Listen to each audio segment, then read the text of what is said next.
this part of the webinar is often made up of an awkward silence for a few minutes. So if you have questions, you can also send them directly to us. Also, if there's something specific you want to bring up, you want to hear at the next webinar on validation, you can also send them to us. Okay, I see a hand up here, I think. Agni, is that by purpose?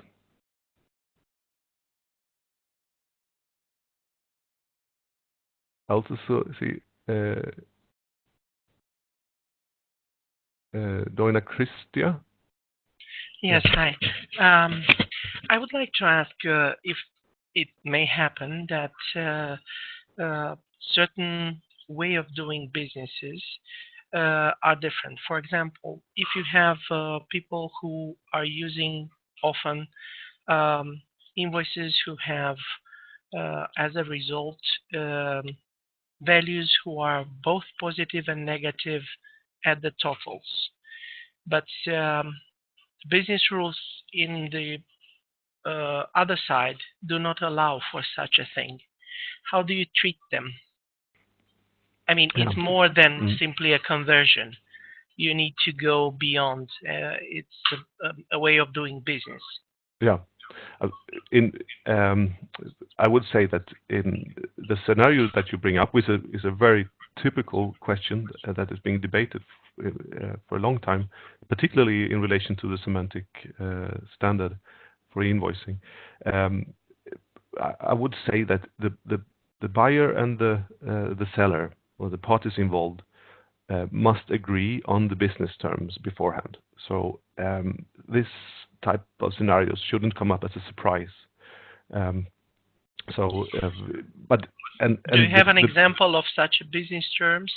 What they should contain, or some sort of template? I think the example that you gave is a very good one.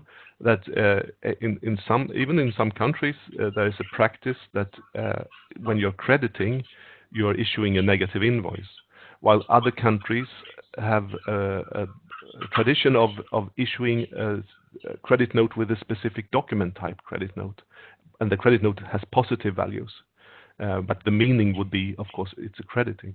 And when it comes to European standard, we have business rules, not only on the structure but also on the content, so that whether or not to allow for positive or negative total amounts. And in this specific case, the European standard allows for negative totals.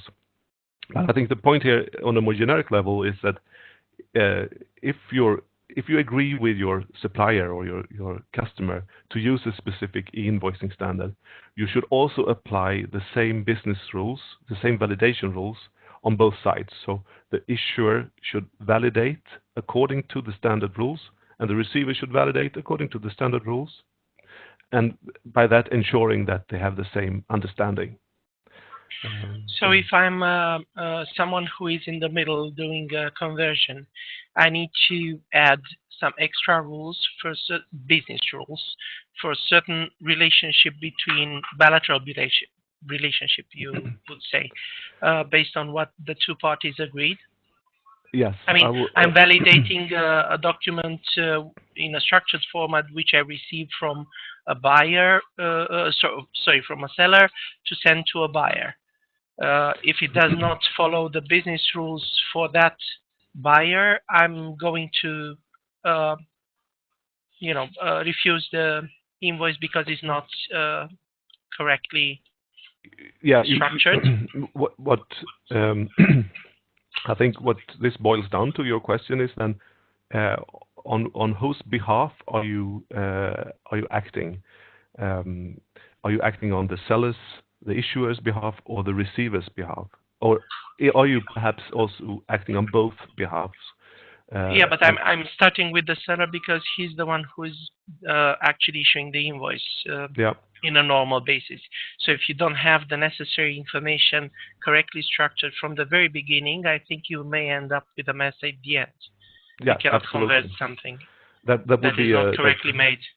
That's true. So if you're acting on the seller's behalf and the message that's going to be sent to the buyer is according to the standard format, then you have to put requirements on the seller that the content, the data that he's providing must be possible to represent according to the standard. So you shouldn't be, it's essentially the data in the original invoice must be compatible, so to speak, with the standard. Otherwise, you will end up in a problematic situation. Okay, thank you. Okay, so then we have a question here on a detailed question, but should any field length validation be done before or after UTF-8 encoding, considering that UTF-8 encoding can result in 2 bytes for characters outside the basic? Yes. Okay. For field length validation, when that's done, it's on the actual characters being represented. So it's not about how many bytes they take on disk. So definitely it's the number of characters represented in the text, so to speak, in the string. So it would be, in this case, the encoding wouldn't be relevant. So yeah. And then we had another, in CEF eInvoicing, which grammar are you using? Only UBL. A question here, perhaps what CEF eInvoicing relates to, but if it's the validation service or the performance test service that CEF is providing, it validates both XML based on UBL and cross-industry invoice.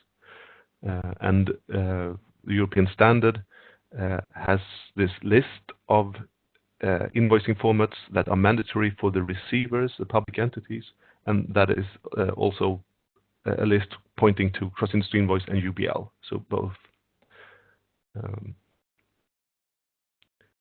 See if I missed any questions here. No? Okay.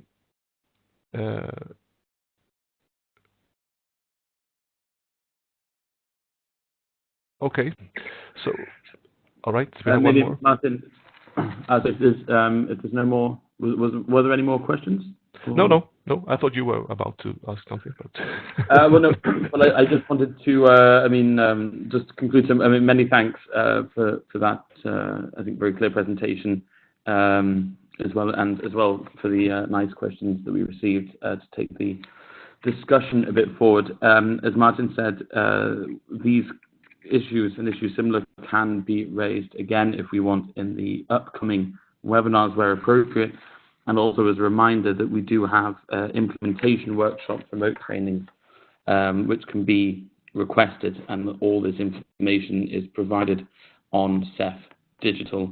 And just a reminder to be sure to check the service offerings on CEF Digital, as well as the service description document, which you can download from the website, which contains a sort of complete in-depth overview of all the services that are available. If you have any additional questions, you can reach out to us via email, or indeed go to the user community, which is sort of the forum where we'd like to continue some of these discussions. So I just wanted a sort of final reminder on the upcoming webinars in March and February, and on the services provided on CEF Digital. That was it from my side. Okay, so then I think we can close down this webinar, and I hope to have you on also next time, which will be in February. Can someone remind me of the date?